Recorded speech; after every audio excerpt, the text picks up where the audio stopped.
you, it's Kyla Lou, and welcome back or welcome to my channel. And I love that shirt you're wearing. It really brings out your eyes. Oh my gosh, I am so excited for this video because I'm going to be sharing with you guys my favorite lighting and filming equipment that I use for my TikTok videos. And I also want to note, I do use most, if not all of this equipment for my YouTube videos as well. But if you're just getting started on TikTok or you're looking for that little something to help you upgrade your content, then just keep watching. Can I just say that these baby hairs, they're iconic. This video is going to be split up into 3 different sections: lighting, cameras, and camera stabilization. And before we dive in really quick, everything that I'm going to talk about in today's video will be linked down in the description below. Cool, carry on.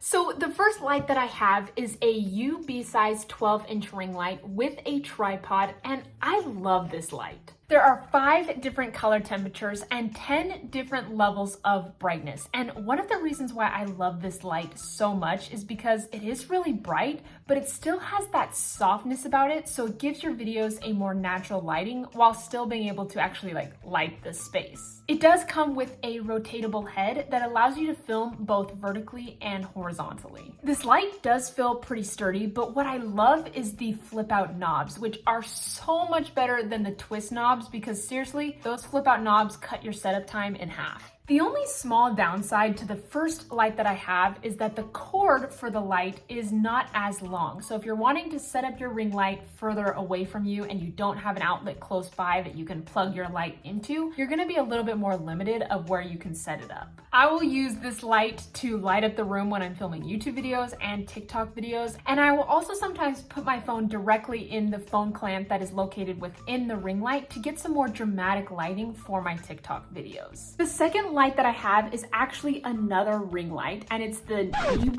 Neewer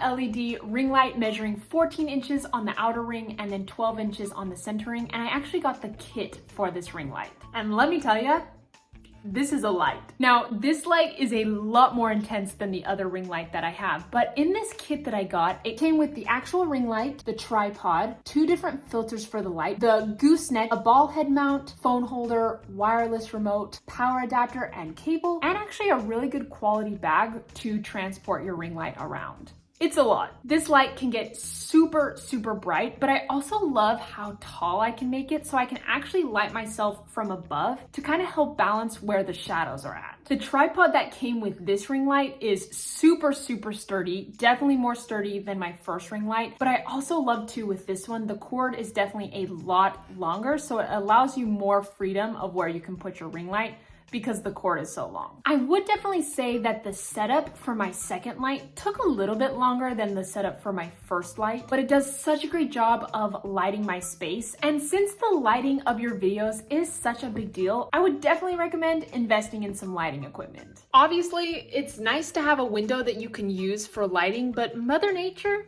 she can be a hit and a miss sometimes. And you honestly just want to be aware of your setup. So the way I've got everything set up right now in my little filming space, I've got this window right here directly on my left side. So what I needed to do with my 2 other ring lights is I've got my first ring light here almost directly in front of me, right behind you guys. And then I've got my second ring light here on my right side that's up higher, kind of lighting me from a diagonal. So I can make sure that the right side of my face is lit up, because unless I filmed like this, which is great, but I didn't want all of this stuff in the background, so that's why I chose to have it on this side. I did need these lights to help light up the other side of my face, because this window can bring in so much light from the side. Now, the only camera that I'm using right now to film both my YouTube videos and my TikTok videos is my iPhone. I just recently got an iPhone 12, and that's actually what I'm filming on right now. But especially for TikTok videos, your iPhone works great. Like, you guys, I was able to grow to almost 9,000 followers on TikTok with just my iPhone 7. Yes, I still had home button. Now, I have noticed that videos filmed on an iPhone tend to perform better on TikTok than videos filmed on an Android.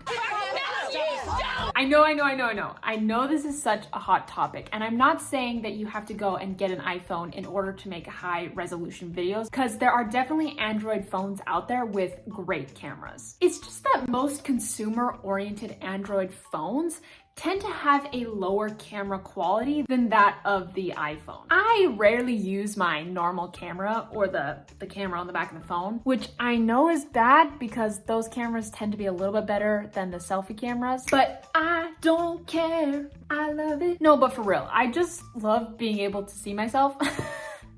Bruh. And it honestly makes the process so much quicker to be able to start and stop my camera when I need to.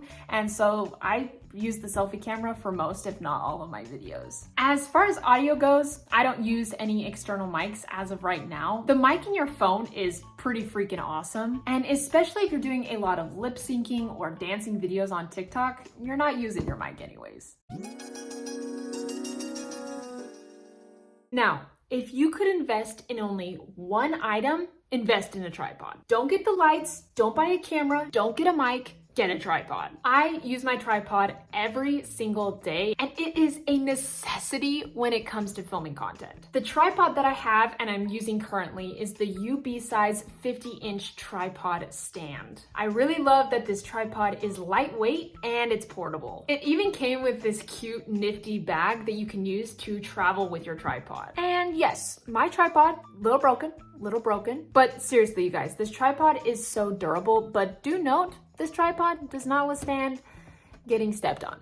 Whoops. My two favorite parts about this tripod are one, the quick flip locks, which makes it so easy and quick to assemble. And second, the extendable center column can reach up to 50 inches, which gives it just that extra needed height. The phone clamp on this tripod is awesome and really holds my phone in, but I do want to note, with my iPhone 7 that I was using before I got my iPhone 12, I did have a pop socket on that phone, and while I would take the main pop socket part off to be able to fit it in the tripod, it still wouldn't quite fit just right, so sometimes it would pop out of the phone clamp, but that's because of the pop socket I was using, not the phone clamp. And what's awesome, you guys, is you really don't need to spend that much money in order to get a good tripod. If you guys ever need anything smaller, you can obviously invest in a mini tripod, but honestly, since I don't have one of those, I'll just kind of use what I've got lying around, whether it's books or a water bottle or whatever, and that works great to stabilize my video as well, but get a tripod, okay? So there you guys go. I really hope you enjoyed this video of me sharing with you guys some of my favorite and ride or die filming equipment. Obviously, all the links for everything that I talked about in this video will be down in the description below. And as well as if you guys have any comments, please feel free to leave those in the comments section. I love you guys. I hope you have an amazing day, and I will catch you on the next video. Bye, dudes.